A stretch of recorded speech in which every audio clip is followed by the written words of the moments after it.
মানবতাবিরোধী অপরাধ মামলায় শেখ হাসিনা সহ ৩ জনের বিরুদ্ধে হওয়া মামলার আজ যুক্তিতর্ক বা আর্গুমেন্ট উপস্থাপন শুরু হবে। প্রথম দিন যুক্তিতর্ক উপস্থাপন করবে প্রসিকিউশন। এরপর শেখ হাসিনার পক্ষে রাষ্ট্রনিযুক্ত আইনজীবী নিজ যুক্তি তুলে ধরবেন। শেষ পর্যায়ে প্রসিকিউশন যুক্তি খণ্ডন করবে।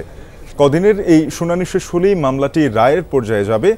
আজ প্রসিকিউশনের যুক্তিতর্ক সরাসরি সম্প্রচার করা হবে প্রসিকিউশনের ফেসবুক পেজ এবং বাংলাদেশ টেলিভিশনে। শনিবার সাংবাদিকদের এ তথ্য জানিয়েছেন ট্রাইব্যুনাল প্রসিকিউটর গাজী এম.এইচ. তামিম।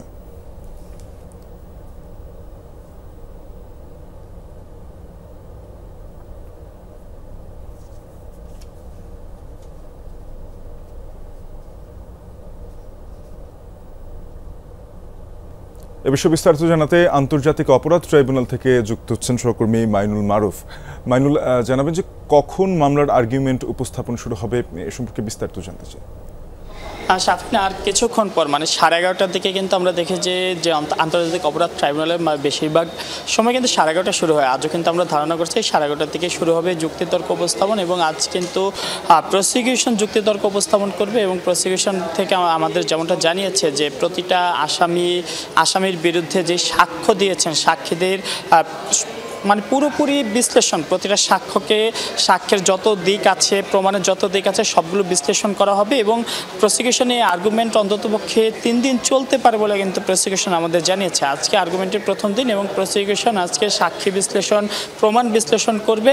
এর পাশাপাশি যে সকল তথ্যচিত্র দেখানো হয়েছিল সেগুলোর কিন্তু প্রসিকিউশন বিশ্লেষণ করবে। এবং এই মামলা প্রমাণে যা যা দরকার সব কিছু ইতোমধ্যে প্রসিকিউশন বলছে যে তারা করেছে, এবং মামলা যে প্রমাণিত হয়েছে এই বিষয়টি তারা ট্রাইব্যুনালকে তুলে ধরবেন। এবং এরপরে কিন্তু যে শেখ হাসিনার পক্ষে ট্রাইব্যুনাল নিযুক্ত যে আইনজীবী রয়েছেন তিনি কিন্তু এই যে প্রসিকিউশন যে বিশ্লেষণ দেবেন, যুক্তিতর্ক দেবেন, তার বিরুদ্ধে তিনি তার বক্তব্য তুলে ধরবেন, তিনি তা বিশ্লেষণ করবেন এবং পরবর্তীতে তিনি যে শুনানি করবেন তার শুনানির জবাবে আবারও কিন্তু প্রসিকিউশন শুনানি করবে, অর্থাৎ সে যুক্তি খণ্ডন করবে।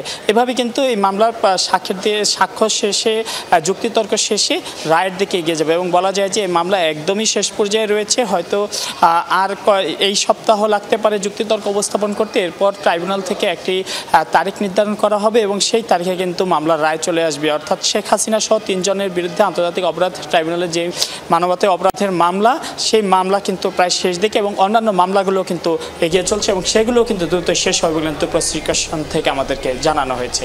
শাফিন, মাইনুল, আপনাকে ধন্যবাদ জানছিলাম। আন্তর্জাতিক অপরাধ ট্রাইব্যুনাল মানবতা বিরোধী অপরাধ মামলা শেখ হাসিনা সহ 3 জনের আজ থেকে আর্গুমেন্ট শুরু হচ্ছে। এরপরেই আসলে মামলাটি বিচারের দিকে এগিয়ে যাবে।